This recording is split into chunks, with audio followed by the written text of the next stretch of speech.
Hey there, Film Buds. Welcome back to the Film Buds podcast. This is episode 199. I'm your host, Paul. And I'm Lauren. And we are continuing our holiday theme today with an episode called Criminal Christmas. And so we decided to go and we're doing 3 films this week, actually. One of them was meant to happen last week, but it still kind of worked with... I thought that it still fit with the idea of crime at the holidays. I think that it's interesting, a lot of people associate, Christmas movies with Hallmark rom-coms and stuff like that, but really, when you look at it, a lot of the other thing that you then get are, sort of like action movies or crime stories or stuff like that, which I find interesting. No, yeah. I mean, I think that that's even mirrored with what's coming out on like TV right now, with Hawkeye being set at Christmas, and that's very much like a crime thriller action story as well. Mm-hmm. So, no, I feel like you're right, honestly. Yeah, because the controversial, and it happens every year, even though I think that it's silly that the debate happens every year. Die Hard is always brought up. The Lethal Weapon movies, Iron Man 3. Well, I mean, it gets into the debate of, is a movie a Christmas movie just because it is set at Christmas? True. And I guess my question, actually going off of that, what's your answer? I mean, I'm gonna go with yeah, because I think that picking Christmas as a time and setting your story during that time affects what the story is. Gosh, that was... He's so eloquent. No, I get what you were getting at. By placing it at Christmas, unless you literally just completely ignore it in full, then our characters are participating in the holiday season in some capacity. There is usually always some sort of countdown, to Christmas around this time. Or the characters are only together this way because it's Christmas. Yes. So no, I completely see where you're getting at with that.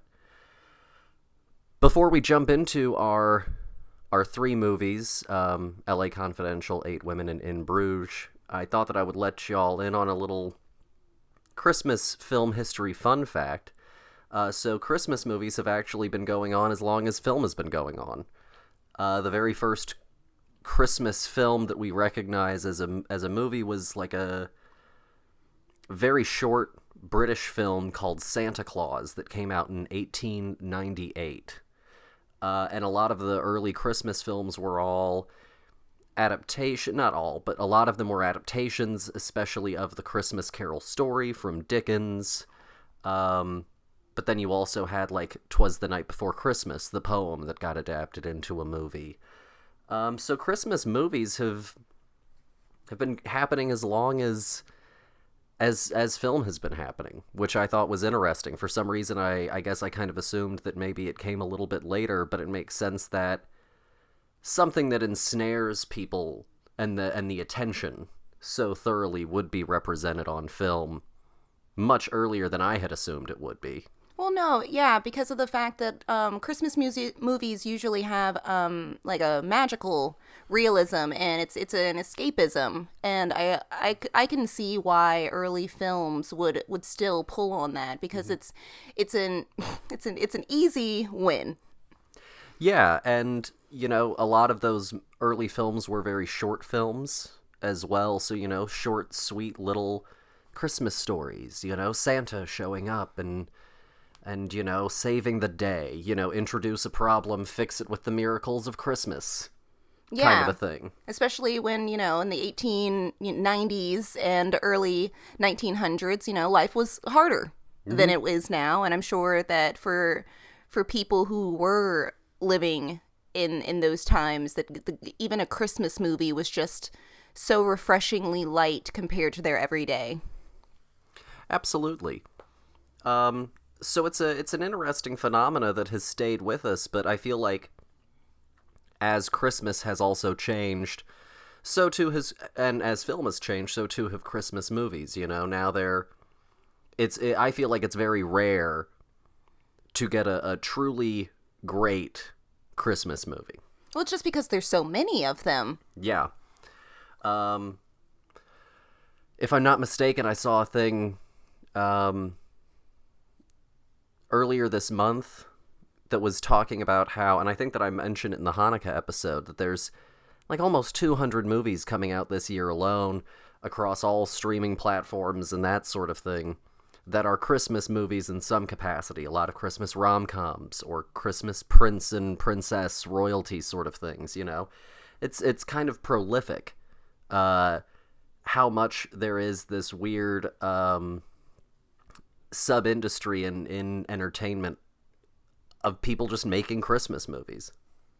And honestly, it is kind of like romance novels in that sense, where they're all the same. When you really boil it down, it's all the same kind of story. They all have the same beats. They all try and tug on the same heartstrings, and it can feel really just blah at a certain point. You know, it's really hard to find a gem amongst just the plethora of samey movies that get put out every year. And, you know, for all I know, there is one in there that I could watch and be like, wow, this is a tiny little great, intelligent, well-made version of this thing. But it's such a deluge, and you'd be watching Christmas movies all fucking year. Yeah, honestly, I think that's maybe the goal. They're like, we're gonna make you, if you wanted to, watch every day of December a Christmas movie. We're gonna have something for you. We got you covered. Horrifying. And it's interesting because also, you know, as there has been more calls for representation, you've also seen increases, you know, in representation in those stories, you know, even though it wasn't necessarily one of the best versions of a Christmas film. Happiest Season last year, which we reviewed, you know, had a queer romance at the heart of it. It was a lesbian romance that was the dynamic of that. So also, the other thing that I think is allowing people to proliferate more and more is that you can go and you can start to include just people who haven't been included in the Christmas narrative before. Yeah, while also still not changing any of those beats. You know, you can literally just change the pronouns, change the character names, and have the exact same story told to you with different faces. Yeah, because, you know, not to be dismissive, I guess, of Happiest Season in any kind of way, but it's a Christmas guess who's coming to dinner kind of story, you know, you know, La Cage à Faux, you know, it's this, people are coming together and there are these expectations, and we don't want to have any conflict right now, you know, this is supposed to be a happy time, so let's try and obfuscate and hide certain things, and, yeah, so, you know, it's an interesting genre. It's not one that, yeah, I guess I'm overly fond of. Well, also, I think that it is one of those you just said about trying to encapsulate it being a happy time of year. Honestly, at a certain point, makes people dread it all the more because of the fact that you can't really force anybody to be happy. Mm-hmm. And this season kind of is supposed to feel like that, and I can understand why people can end up finding it very depressing because, you know, I'm supposed to feel a certain kind of way. Why don't I? Exactly. No, yeah, that's a really good point. And also, when you're trying to put that feeling into a movie, it can come across, if you don't do it right, it can come across as disingenuous. Mm-hmm. No, honestly, and that's why I've really enjoyed our alternate Christmas movie exploration that we've been going on, because at the end of the day, I've found more interest in these movies than I've found in classics or you know, the deluge, as you put it, of Christmas movies that we have available to us. Yeah, absolutely. Because I think, one, it's, for the most part, with a few exceptions, it's been nothing but new content, you know, for me. Not new in the concept of, like, it's just out. Most of it has been new to me. And it has all of the things that Christmas movies have, but have delivered them in such inventive and fun ways. And has also just made it, you know, to your point, just a little bit different, and sometimes freshening things up and coming at the holiday season from a different angle is really all you need. Yeah. So, for all of those people out there who are making all of these cheap copycat movies, take a note. Maybe try something different. Or you go out and try and copycat from another country. You know? Do something different, as you put it. But, if you don't want to even try and come up with your own thing, I'm sure that you could go back 20, 30 years to some, obscure other part of the world Christmas movie and go, man, that thing really works. I can translate that and put it in English and make that a modern day Christmas movie. Yeah. Hey, whatever floats your boat, just stop making Prince movies. I don't know whose fantasy that is, but stop it. Or honestly, I'm not sure that we ever really need to do another adaptation of like A Christmas Carol. Or The Grinch Who Stole Christmas. I'm looking at you, Benedict. But no, it's definitely been an interesting dive so far. I've been liking it. Again, today we're doing Criminal Christmas, and we're dealing with the naughty side of the spirit of Christmas. And the films that we selected, we could have gone Lethal Weapon or Kiss Kiss Bang Bang, really Shane Black's whole oeuvre. But I decided to go and poke around and look at some other options. Not our first, but one of our films, Eight Women, was actually supposed to, like I said, be included last week. The DVD just didn't get here in time. Actually, we had already recorded, edited, and gotten the episode ready to post, and the DVD showed up. And so one of these was supposed to be an international Christmas, but it still works here because it's a murder mystery.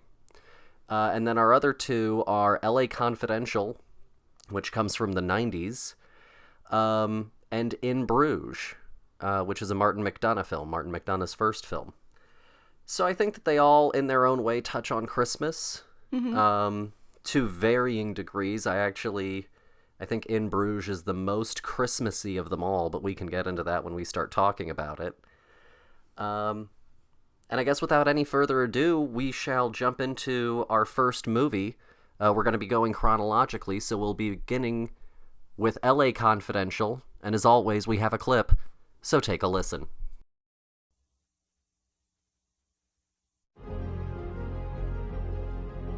They were three cops who had nothing in common. Freeze! Big V, what are you doing here? Hey, man, keeping the streets safe, boys. One would do anything to get ahead. You're truly prepared to be despised within the department? Yes, sir, I am. One had his own brand of justice. How's it going to look in your report? It'll look like justice. That's what the man got. And one loved the spotlight. What exactly do you do on the show, Jack? I teach Brett Chase how to walk and talk like a cop. So that was LA Confidential. It came out in 1997. It's directed by Curtis Hanson, and it stars Russell Crowe, Guy Pearce, Kim Basinger, James Cromwell, Danny DeVito, David Strathairn, and, unfortunately it does also have Kevin Spacey. But, he is a known sex criminal, and for the purpose of the review, we'll really just honestly refer to the character of Jack. It's not Kevin. We're not talking about Kevin or virtuizing Kevin. We will be talking about his character Jack, primarily, just as a little heads up. The premise is, as corruption grows in 50s Los Angeles, 3 policemen, one straight-laced, one brutal, and one sleazy, investigate a series of murders with their own brand of justice. And it's also an adaptation of a novel written by James Ellroy, who also wrote the Black Dahlia novel that was adapted into a film in the early 2000s. Dear, what did you think of this one? I thought that this movie was really interesting. In a this is how cops are kind of way. They really frame these 1950s cops with all of their own personal corruptions and the corruptions of the system itself very accurately, I would say. And it was a really interesting window into a side of a time period that we don't usually get to see too often. No, I think that's pretty fair. So this is a movie that I've seen several times before. It's actually one of my favorites. I think it's a really, really well done film. I think it captures the period very accurately. It's very obviously a big touchstone for L.A. Noire, the game that came out from Rockstar Games a few years ago. And to your point, I think that we look at cop corruption and narratives of corrupt systems of justice as a largely modern narrative, like a very modern narrative, you know, the 70s sort of onward, I feel like, is how often corruption is sort of framed within cop stories. This is the time of Dragnet, you know, the shiny boys in blue in the newsreels, you know, that are made up of a whole bunch of hard-working veterans from World War II, and, you know, they're here to... It's a modern city with modern problems, and so we need good and modern law officers, sort of a thing. Ignoring the... Just because it was back then doesn't mean that any of our problems that we currently have weren't, you know, existing in some sort of way or form back then. And on a very subtle way, you know, it's not as in your face as, like, Bad Lieutenant Port of Call, New Orleans. But there's a phrase online, ACAB, all cops are bastards. And this is kind of one of those movies. Even our good guy cop, our straight-laced one, is a political animal who will throw anyone and anything kind of out the window for personal gain. No, yeah, this movie is fascinating. I really enjoyed, because it felt like a movie that should have been in the 50s, you know, one of those, I guess like a noir story of like the attractive woman comes to the detective and, gosh golly, can you please help me? My husband's dead. Except, you know, none of those things happened in this, but like it was all of those kind of same feelings wrapped with, like, you know, the 1997's cast. Mm-hmm. Well, and to your point, it captures that feeling, I think, through a few things. One, I think obviously the costuming and the set decoration and all of that really helps capture the period adequately.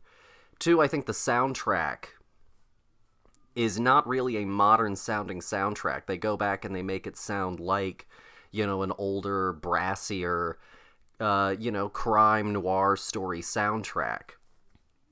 And then I think the third thing is the camera and the movements are oftentimes really, really still. You know, it's not like modern movies where there's handheld cams a lot of the time and some shaky cam kind of stuff, and we're doing a lot of cuts, and we'll oftentimes leave the camera on its sticks and just, you know, pan around the room as we follow someone, and sometimes it's a conversation scene and we just really linger on someone for a while. And so I think that the film does a great job of capturing the period really at every level of production. Yeah, and it also, I think, is very grounded in reality of our personal history as a nation as well, by pulling in real facts and real people and allowing this to feel like history, you know, being unveiled in front of us, even if this is a work of fiction. It is historical fiction. No, absolutely, because I mean, essentially the entire plot is kicked off in the power vacuum after Mickey Cohen, known drug racketeer and gangster, descendant of Bugsy Siegel and Meyer Lansky and the first five families and that sort of thing, after his heroin empire crumbles, after he's been brought in on income tax evasion. And so it has that we're tied to a historical reality. If I'm not mistaken, Johnny Stompanato, the guy that they go and interview or interrogate at the bar, I'm pretty sure that was a real Mickey Cohen figure. So kind of like Boardwalk Empire or some other good gangster stories, yeah, it has that weaving in of reality that helps, to your point, ground it. Also, I think it helps that this is going to sound weird, everyone's face looks like it's appropriate to the period. Yes. I think that sometimes when people are making movies that are period pieces, they sometimes cast an actor, and they're a perfectly fine actor, but you look at them and go, no one looked like that back then. No, that's so fair. I mean, you look at somebody as an actor and you're like, yeah, you look like you should be in the 20s or something. I felt like these, they did. They looked like, honest Americans of the 1950s. Just, I think that they did a really good job, and they pulled some true gems actors into this, honestly. I love Danny DeVito. Absolutely. And I think it's really intelligent in how they also so smartly characterize everyone. Everyone really fully embodies their characters and imbues their characters. And it's pretty obvious that they are very particularly also calling on archetypes from this genre. The Irish police chief that's a little wicked, the bruiser, the sleazy journalist who's this fast-talking, I didn't come from LA, but I'm out here now guy, the smooth talker. I think, and they do a really good job at casting accordingly. Danny DeVito, to your point, is tremendous in this movie. Yeah, and honestly, it's one of those roles where I was like, yeah, look at all of these actors, pushing the limits of what they can do while also still like fitting in where they're comfortable, not just Danny DeVito playing a Danny DeVito part, but he gets to have some fun. Yeah, and it's also, going into some modern films and stuff like that, I feel like there's this weird thing where you don't see certain actors like cross over in surprising ways, if that makes sense. And this cast, everyone was perfect for their part, but they were almost surprising to see together. Yes. No, yeah. It's a 2-hour, 18-minute movie. It's a very dense movie, and the mystery unfolds very organically, but you do have to pay attention essentially from the moment that the opening narration starts until the end. Yeah, and it truly it was a really interesting view into how far up the ladder corruption truly goes, and how many things as you go on the journey with Guy Pearce's character, he's our noob, he's our straight-laced cop who just wants the truth and realizes that the system that he thought was safe is really just as bad as the people who are committing crime, on their own. Yeah. And they all start to question their motives for doing it. Bud is in it because he was a victim of crime. Ed is in it because his dad was this paragon for him of justice who got taken down by a guy who got away. And Jack doesn't know why he did it. He's so far removed from himself as a person that he's not even sure of what his motives are anymore. No, and I think that his character especially, I think that Jack is one of those cops that was like, I'm in it for the fame and the glory, and this is the closest thing that I have to celebrity that I can get. I'm not a movie star, so this is my movie. He gets to be the consultant that comes onto the show and gets to tell the actors what it's like to be a cop, even though he doesn't really know how it is to be a cop anymore because he's too busy posing for photos. Yeah, he's doing like Dog the Bounty Hunter cops kind of shit, where even though it's not a reality TV show, it's this staged arrest that's meant to create this scandalous headline that's splashy and gets people to come and read it because it's this scandalous true crime tale here in their hometown. Yeah, their hometown of LA.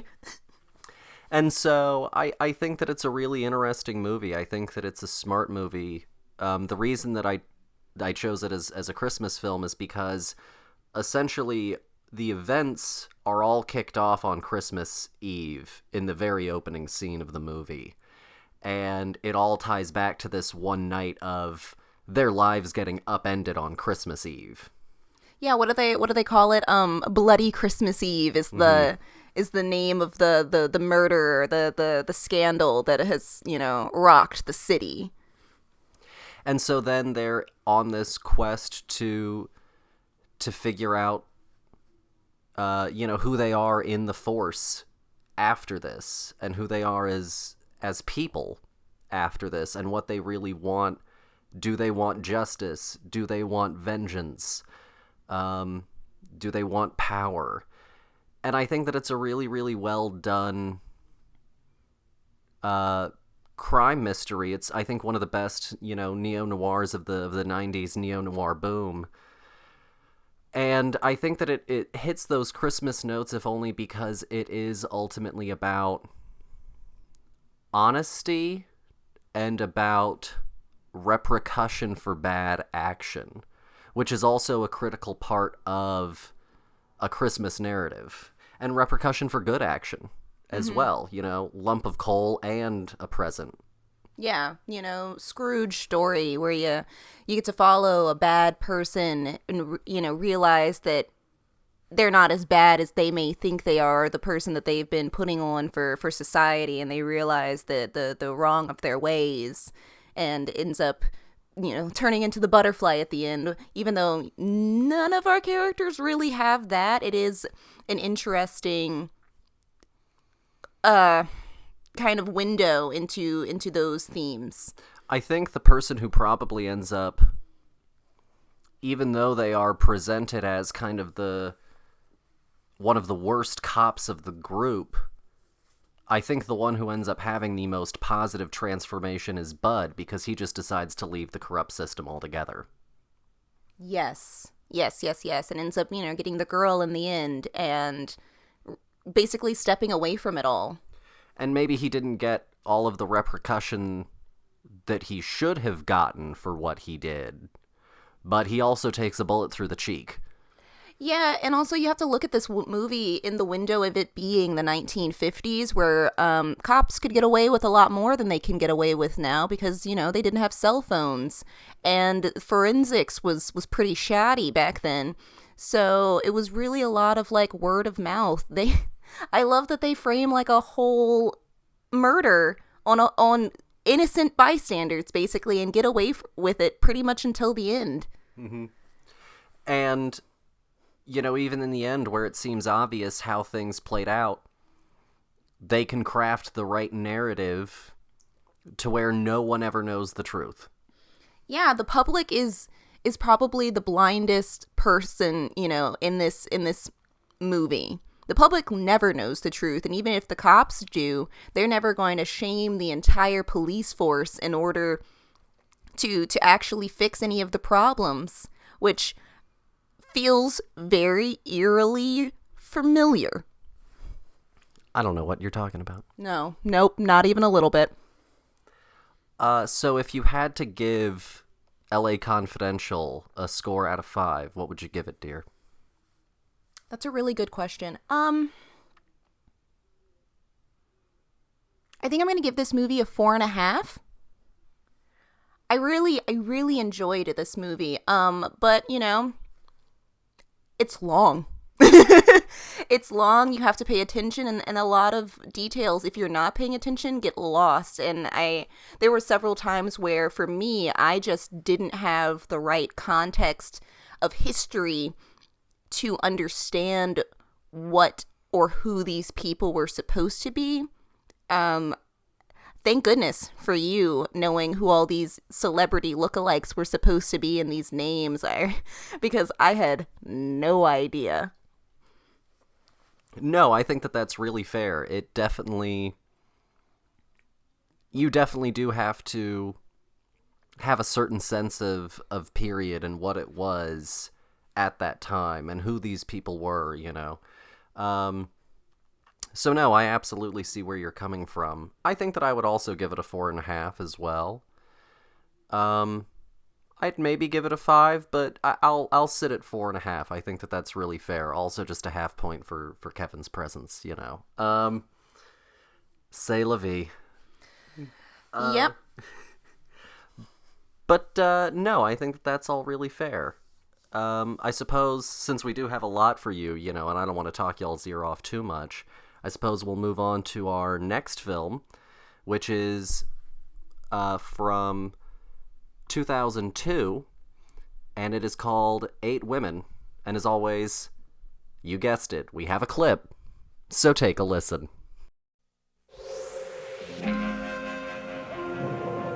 In the dead of winter, trapped by a vicious storm, a wealthy estate would come alive with murder. In a house full of secrets, there are 8 suspects. So that was 8 Women from 2002. It is directed by Francois Ozon, and it stars Fanny Ardant, Emmanuel Berart, Danielle Dario, Catherine Deneuve, Virginie Ledoyen, Fermine Richard, Isabelle Hubert, and Ludivine Sagnier. They're all French names, so I'm certain that I butchered that. I apologize to the French. And the premise is 1 murdered man, 8 women, each seeming to be eager than the others to know the truth. Gimme some clues to make up my mind and eventually enter the truth. Oh, thou cruel woman. That's a weird, awful, terrible synopsis. I don't know who the fuck wrote that. I was thinking the same thing. Hold on, I'm gonna find the box. Okay, here we go. I'm gonna read you the one that comes off the DVD, because that was shit. An outrageous mystery about a wealthy industrialist who has been found murdered in his home while his family gathers for the holiday season. The house is isolated in a snowstorm, and the phone lines have been cut. 8 women are his potential murderers. His calculating wife, his 2 mischievous daughters, his meddling mother-in-law, his neurotic sister-in-law, his sexy sister, the faithful family cook, and the sultry new maid. Each woman is a suspect. Each has a motive. Beautiful, tempestuous, intelligent, sensual, and dangerous. One of them is guilty. Which one is it? That was so much better. I feel like this was maybe like potentially in another language, potentially French or Italian, and then got translated, but not really like edited for content, if that makes sense. Well, I honestly, yes. I'm just staring at the gimme some clues. So I apologize that y'all had to hear me read it. I guess I'll start with this one. This is, again, one that I found on the same list that I found Tokyo Godfathers. And this and Tokyo Godfathers, once I read their synopsis on Rotten Tomatoes, I was like, oh, these sound great. Let's definitely do this. And I was familiar with one of the actors in it, Isabelle Hubert. I know her from I Heart Huckabees, the David O. Russell film. And so I was super into it, and I love a good murder mystery, and I gotta tell you, I think it's absolutely fantastic. I think that it's pretty batshit. And it's also a surprise musical. So what more could you ask for? I love that none of the synopses for this ever said that it was a musical. Like, thank goodness for IMDb having these little, like, genre little blips on here. It's like comedy, crime, musical, because that is the only thing that has ever told us that this was a musical, and we walked into it very shocked. No, yeah. But ultimately, I still think that on a certain level, it works for it. It's this very strange, melodramatic, campy, madcap sort of murder mystery, and I thought that it was really clever and really well done, but far from perfect. Yes. I wish that I had known, I guess, how campy it was going to be from the beginning. but it sure like hits you in the face with it once you like really get started. After the first musical number, I was more prepared for what the story had in tell for me, honestly. No, absolutely. And like as far as strengths and weaknesses, even though I'm totally good with it being a musical, one of the weaknesses is that most of the songs feel very vertical. You know, we go up in and we leave the song at the same point in the plot as when we started the song. You know, because it's essentially also a jukebox musical. Some of these are French songs from the 60s, 70s, 80s. In this film that is, again, like a sort of 30s to 50s-ish time period. Very uncertain. Yeah, it is. Oh gosh, from the clothing, I would assume it's probably somewhere smack dab in the middle of those 2 decades that you've said. It's probably around the 40s, I would say. This movie is a roller coaster ride, I think is my best description of it. And honestly, I had a blast with it, really watching these women kind of figure out who done it while they're trapped around Christmas on they're snowed in and there's a murderer amongst them and who is it? And just watching the demeanor kind of fade away and all of their niceties get torn as they try and figure out who the murderer is amongst them. And it's just a crazy ride. When they knock out that old woman, I literally, I think I screamed. No, because, like, it plays out very, very much like a murder mystery for most of it, and then it suddenly throws in this little twist, this little change, or this little character beat that really elevates it past just being some sort of plate murder mystery.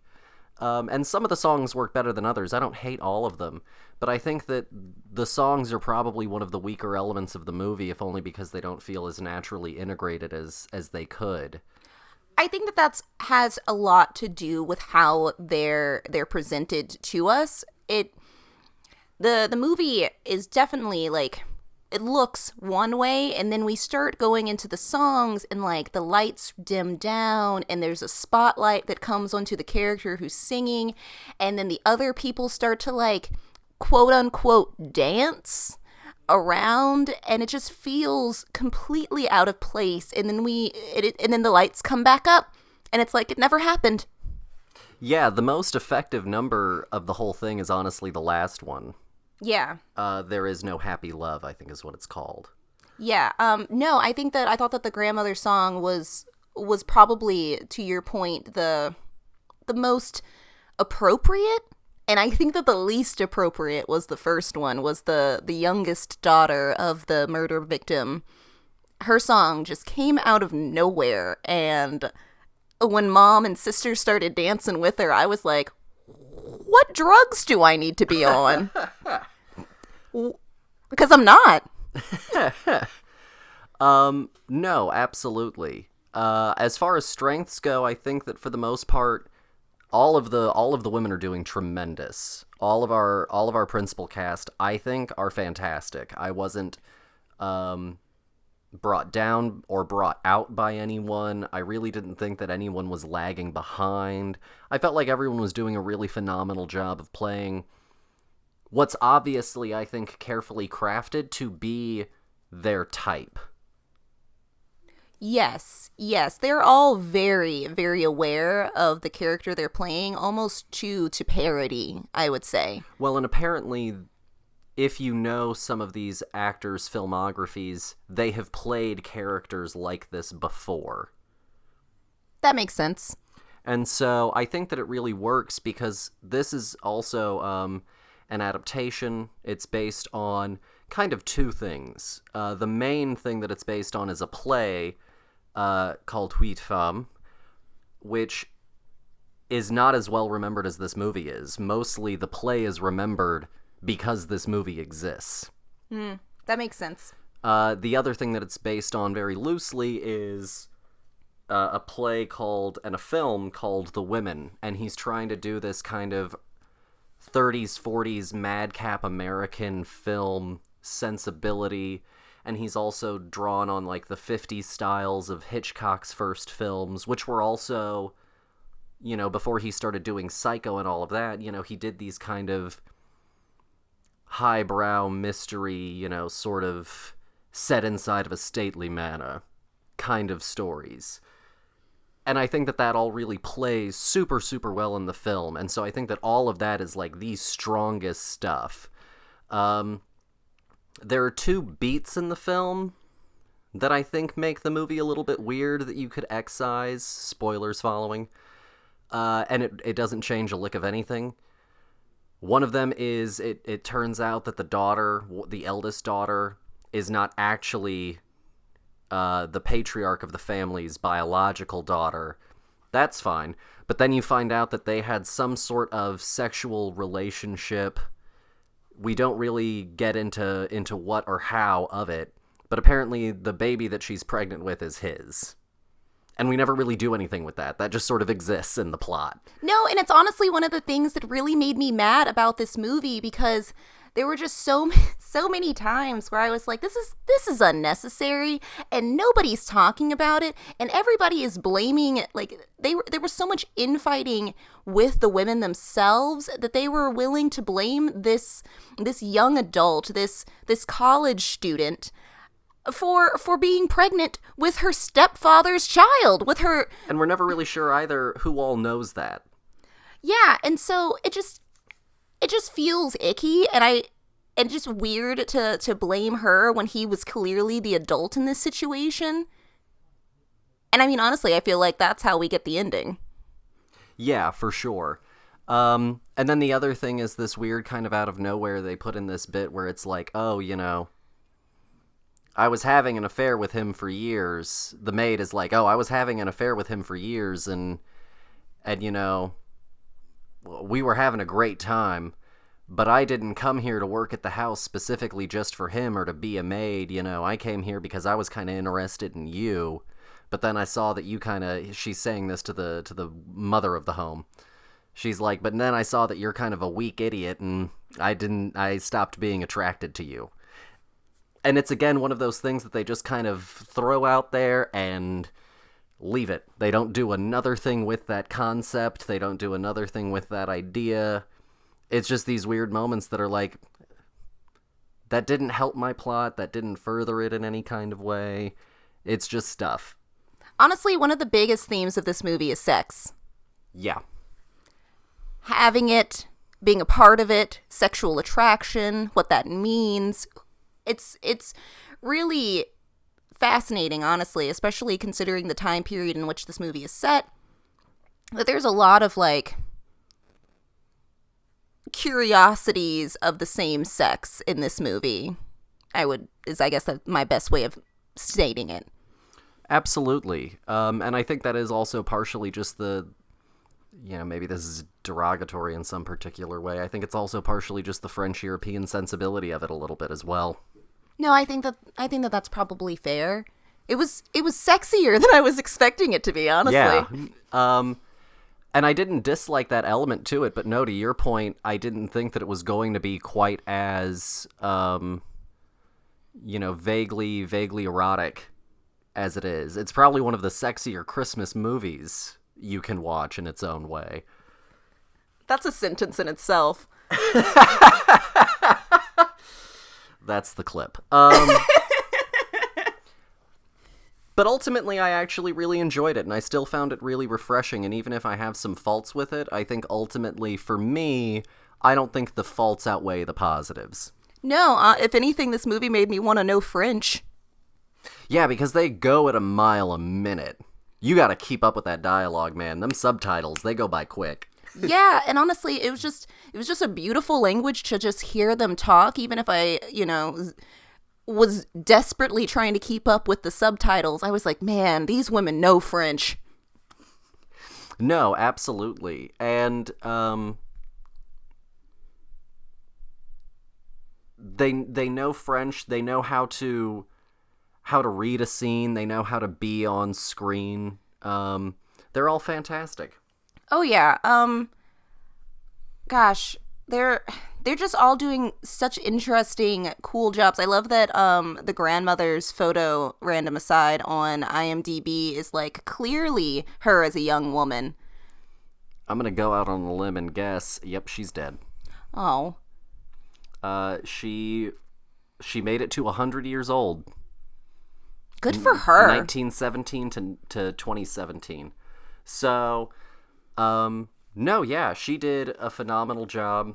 One more thing that I will say about the movie before I pass it off for a rating is, since it is based on a play, they go out of their way to try and incorporate that kind of staging and feeling into it, not unlike the film adaptations of Ma Rainey's Black Bottom and The Producers. Yes, it's very singularly located. We usually spend a lot of time like in the foyer, and very rarely do we venture into anybody's rooms, and when we do, it's very quick and very minimal.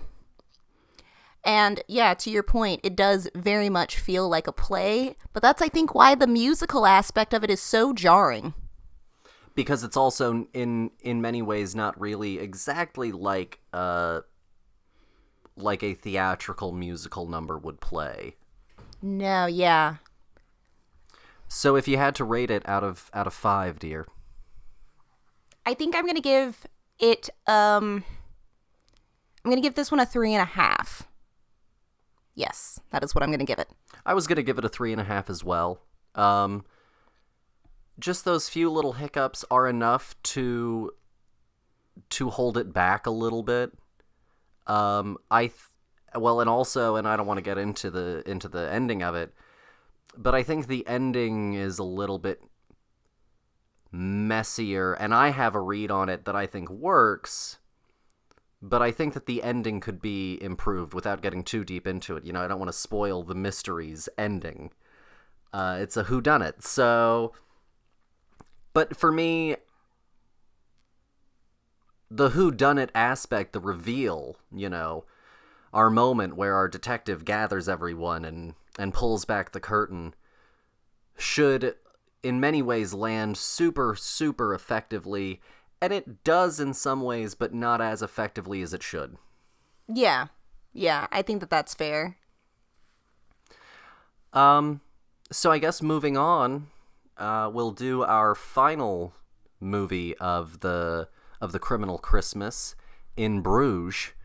And as always, we have a clip, so take a listen. What is it you've done, Raymond? Murder, Father. Why did you murder someone, Raymond? For money. Who did you murder for money, Raymond? You, Father. After I killed them, I walked home to await instructions. Get to Bruges. Bruges. Where's that? It's in Belgium. So that was In Bruges from 2008. It is directed by Martin McDonagh, who also wrote it, and it stars Colin Farrell, Brendan Gleeson, Elizabeth Barrington, Ralph Fiennes, and Clemence Posey, and Jordan Prentice, actually, because he's a pretty integral part of the film. And the premise is guilt-stricken after a job gone wrong. Hitman Ray and his partner await orders from their ruthless boss in Bruges, Belgium, the last place in the world Ray wants to be. So LA Confidential and In Bruges I had seen before. You had seen none of these films. What did you think of In Bruges? Oh, this movie is beautiful and tragic and sad and delightfully filled with, I think, the most Christmassy feels. And I think that honestly has to do with the location of it being in Bruges, Belgium, which is almost like this weird storybook-looking town. And it's a really interesting story. I really enjoyed it. No, absolutely. So I've seen this film several times, and I know it takes place at Christmas. And when we've been watching these movies that are sometimes maybe not specifically centered around Christmas, I've really tried to sit down and go, what beyond the setting makes it a Christmas movie? And I think that in a lot of ways this is essentially a Scrooge story in its own way, and we can dig into that as we go. But I think the location, the narrative structure, and also really what it's about, thematically, to your point, really ultimately land it hard in A Christmas Story, because it's about redemption, and it's about doing the right thing, and it's about goodness. And it almost kind of spits in the idea that there is a set naughty or nice list, you know, and that people live on a spectrum of being good or not, you know, because all of our characters have done good and bad to varying degrees, and all of them have to have some sort of penance for that in some kind of way. And I think that this one, more than the others, is really effectively, even though it kind of like almost never really mentions Christmas directly, except for the fact that it's openly around Christmas, feels the most like A Christmas Story. Yeah, no, and also just like, yeah, I guess it is the setting as well, because the city or town, I'm not sure what we call Bruges, but Bruges, Belgium is in the movie is very decorated for the holidays, and have, you know, tourists that come here for the holiday experience. And I just, yeah, it really just has that nice, warm, fuzzy kind of feeling. Like, I want to go to Bruges. It looks delightful. Well, and it imbues in its finale this kind of strange land visual thing where you're not quite sure how much of what you're seeing is real. You know that it's on a movie set inside of the movie, but it's this all very strange, sort of magical, realist visuals. And I think it's a really smart movie. Martin McDonagh comes from the world of stage and being a playwright. And he wrote The Lieutenant of Inishmore, The Pillow Man of Inishman, several other plays. And he really does this kind of thriller crime element in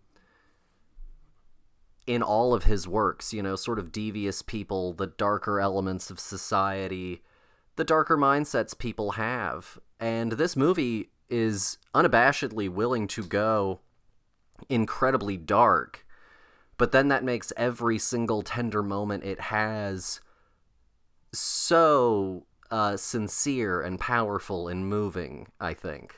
No, yeah, and to go off of you calling it a Scrooge story, I think that it gives me asshole lead better than, no offense to Bill Murray, but better than like the Scrooged story that he's in, where he just kind of sucks the whole time until he like doesn't. Whereas like you can really see Colin Farrell's character being tormented by his past, but also kind of being oblivious to how he's presenting himself to others. No, that's a really apt point. Making a unlikable person your lead is such a gamble, because you have to both write it, cast it, and direct it where the humanity bleeds through. They can't be insufferable from beginning to end, to where you're sitting there going, why would anyone ever stick around this person? Why would anyone even talk to this fucking guy? And also, you need to have that core of humanity, that hint of humanity there, so that way when they earn full goodness in the end, it feels like it was always there. You know, despite that person's best efforts to not be a nice person, it's there. And that's like what 8 Crazy Nights missed. Oh, yeah. Whew, yes. Yes, indeed. And honestly, it's kind of like comedy. if a funny character can't intentionally be trying to be funny. It's just who they are. These are their mannerisms. They're just living their everyday. And to us, those things that they're doing honestly are funny. And I think that is how Ray is presented in this with him being a scumbag. Is like, there are times when he is intentionally trying to hurt somebody's feelings or be a bad person, but then there are other times when he is kind of oblivious to how the things that he's saying or how it's coming across to others can be deemed offensive. And I think that's it's a fine line. No, absolutely. And McDonough, maybe because he comes from theater, really knows how to weaponize language, kind of like how in the comics, not so much in the show, Negan swears, in the Walking Dead comics. He's very vulgar, he's very crass.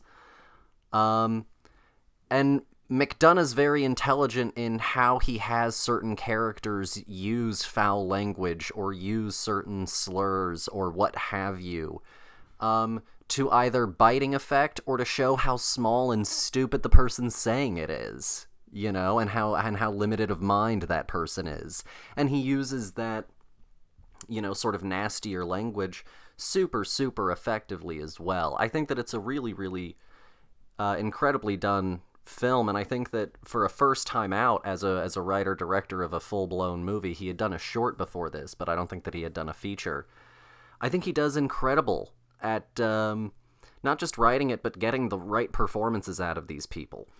Oh yeah, I think that everybody is giving their A game, and you almost get lost in the characters. You forget that you're watching Brendan Gleeson. There were times when I was like, hey, Mad-Eye Moody, there you are. But there were other times when I was just lost in his performance, or another Harry Potter alum, Clemence Posey. Yeah, I think that I loved her as Chloe. I think that she did an amazing job. I prefer this performance over Fleur. I think that everybody was just really got nurtured in this movie to give such brilliant performances.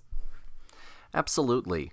And even though it's set in multiple locations, some of them very big and grand, also at the end of the day, I think that it's got such functional drama that it could also function as a play. It's because it's about characters, and it's about them interacting, and it's about how they feel about themselves and each other from moment to moment. Yeah, and I think that this is the best medium for this was a movie, just because of all of the graphic nature of the gore and just being allowed to have such big staging happen. But I do agree. I think that it would be just as effective. We would just have to change some things around a little bit, but I think it would be just as effective as a stage production. And for those of you who don't know, Martin McDonagh has done 2 more movies since then. He's done 7 Psychopaths, and he's done 3 Billboards Outside of Ebbing, Missouri. So this is all within his wheelhouse, and you can go and you can see his fingerprint in those other works, but I think that this is probably, for my money, his best movie. I think it's his most successful, most complete, and best executed film, start to finish. Yeah, and honestly, I loved the fact that it was in some random little town in Belgium. It took me out of it being in one of my familiar places of the world, and it can be really isolating to only have movies set in LA, New York, London, Paris, all of the big cities, because not everybody lives in a big city, and it can be very isolating to those who don't have that wealth of knowledge of the area. And I came into this just as blind as Colin, oh gosh, I forgot his last name. Farrell. Colin Farrell's character did. The whole time he's like, why the hell are we in Bruges? And it's absolutely just top notch. Well, and kind of much like with Hot Fuzz, I think that look of the town helps Hot Fuzz so much feel like this weird other world, other time place. I think you get the same thing here in Bruges by setting it in this town. It's this weird otherworld place. To explain the whole Scrooge thing, because I said that I would talk about it more. Spoilers follow. Essentially, Ray has killed a child, and the reason that they're hiding out is because he killed a kid. He killed the kid by accident. He was supposed to kill a priest. He shot through the priest, and he ends up shooting a kid who was there to confess his sins, which were like that he was bad at maths and that he was moody. And so he's been sent there by Harry, Ray Fiennes' character, as like a last hurrah before Brendan Gleeson is supposed to kill him. And Brendan Gleeson is his partner, Ken. And so Ray and Ken are here, and Ray can't get with it, and he ends up meeting this woman, Chloe, but Chloe sees some good in him, and so for me, I feel like you kind of get this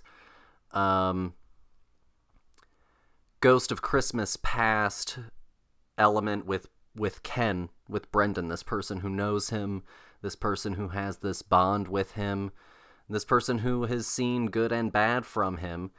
And then you kind of have this Ghost of Christmas Present, this person who sees him exactly as he is right now, some good, some a little bit rough and tumble, but mostly a good guy, and someone who sees her as good, which is something that she's not experienced. And then you have your Ghost of Christmas Future, this kind of bleak, daunting figure, Harry, who is here to pass judgment. That's really, the Ghost of Christmas Future is death. There's really no two bones about that. The way that we have cinematically drawn him, he usually looks like the Grim Reaper. And I think that you get that kind of same element here with Harry in his long black cloak, and he's here to, let Scrooge know exactly what he did wrong and how it's going to end up. And so he ends up converting, and much like Scrooge at the end of his story, he suddenly wants to be good. And so I think that that's the ways in which it really successfully creates this very loose sort of Scrooge narrative. No, yeah, and especially with the ending, with the movie set where we have our final tete-a-tete with Ray and Harry.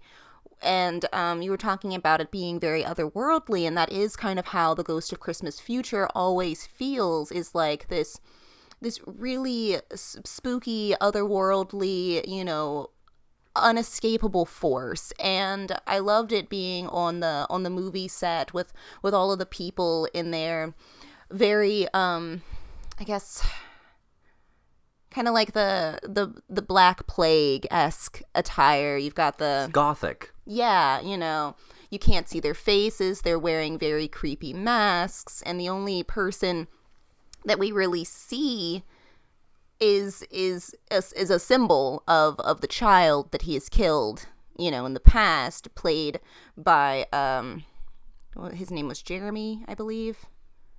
Jordan Prentice, who's dressed up as a school child in his final scene. Mm-hmm. And it's all very very thematically linked to the original story and the overarching themes of the movie itself. And it was really interesting, and I honestly would love to rewatch this movie. I think it deserves it because it is just so steeped in self-reference as well. There were times where you were like, oh, because you've seen this so many times, where you're like, oh, this leads to this, and like I see that now on rewatching it. For me, watching it for the first time, it was all coming at me in that way. I was watching the main narrative, so I didn't get the chance to really sit and watch all of the fine little details that Martin has put into the movie itself. And I think that, yeah, again, I think that it would be a phenomenal stage production, and I think that it deserves another rewatch from myself. So, if you had to rate it out of 5, what would you give it? I think that this movie deserves a 5. I'm going to give it 5. No, I think that that's fair. I'll join you in 5. So that has been our look at Criminal Christmas. I think all three of them do the job of being a Christmas movie and also highlighting criminality as well. I hope that you all give them a look. A fair warning on 8 Women. It's going to be a doozy to find it, and unless you want to find it through unlawful means, then you're probably just going to have to scratch up and buy a DVD of it. Because also the Blu-ray was, I think, only released in Europe, and it is a region-locked Blu-ray, and also they clearly don't release it a lot, because when I looked at it on Amazon, it was like $67. So, fair warning if you do want to watch it, it's going to be a little bit harder to find, but if you think that sort of thing sounds good to you, worth the watch. LA Confidential and In Bruges, much easier to find, much easier to get your hands on. But I would suggest watching all 3 of them. I think that they're all gems in their own way. Yeah, honestly, and if you're just tired of the same old Christmas, movies, I think giving these a try would be a nice, refreshing, turn of pace. For sure. Moving on, I guess we'll sort of close out with our usual sort of stuff. So as far as what we've been watching lately, the only things that we've watched that aren't related to our theme have been Matrix, the first Matrix movie from '99, which was a rewatch for both of us, but Lauren hadn't watched it in, like, decades. Yeah. And I hadn't watched it in, at least, honestly, 5 years or more. So it was a really delightful go-back. I think that a lot of it really holds up. I think that, I think it's a really, really solid experience still. Oh yeah, and honestly, with the new movie coming out, we really wanted a refresh of the original story, and it to your point, it does still hold up. I think the Wachowski sisters do a phenomenal job with this movie, and it aged phenomenally. And even though it's set in 1999, it's also like the future, and they're just stuck in that time because that was, quote unquote, the best time of human history, and maybe they're right. The other thing that we watched for my birthday was the new Bond film No Time to Die by Cary Fukunaga. I'm familiar with Fukunaga. I think that he's a great director. I thought he brought a lot of his great visual flair and visual sensibility, and even some of his directorial ability to get a good performance out of someone. But I think for my money it was a little overly long. Yeah, I think that Craig does a phenomenal job, and this movie is very much of like a passing of the totem of the Bond to the new, and we're not getting him back, and I'm curious to see where the franchise goes. It was delightful to see, oh gosh, what's her name from Knives Out, and Ana de Armas. Yes, Ana de Armas, fantastic job. She looks great. I want that dress. No, yeah. I agree though. I think that it was a little lengthy. I could have snipped out some stuff, but still overall a good product. Yeah, I think Skyfall, going on to just Bond at large real quickly, or Craig's run at Bond, Casino Royale and Skyfall are still pound for pound his best two. Quantum, I think, is much maligned because it came out a few years later, and I don't think that people were really expecting a Bond movie that was going to be such a true sequel to the one that just happened. And it really sort of plays more like and this is probably a little bit of a detractor to the film, it plays a little bit more like a protracted epilogue to Casino Royale than a Bond story on its own. Skyfall is perfect. No notes. And then Spectre is a fucking shit heap. It's a fucking goddamn dumpster fire. I don't fucking like that movie, even by half. I think it's Craig's worst performance. I think he's asleep at the wheel. I think it's the worst action of any Bond film. And Dave Bautista pretty much runs away with every scene that he's in, and that's saying something because he barely speaks. So, not big on Spectre. I thought that it was camp crap that went back to all of Bond's worst possible narrative choices. Well, that's why they undid all of that with this new movie. No, yeah, and so I was about to say, I think that one of the reasons that this movie ends up feeling overly long is that they're like, crap, we gotta kind of get back to where we left off with Skyfall, sort of emotionally, and kind of fix some of our issues of Spectre, so that way we can move on. And so I think that ends up being the thing that makes it so long.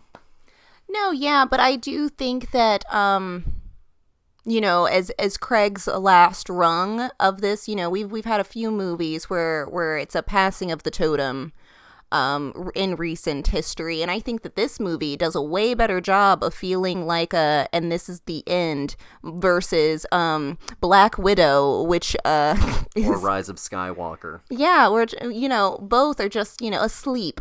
Absolutely asleep. Your leads hated being in them, and it's quite clearly, obviously, somebody else's movie.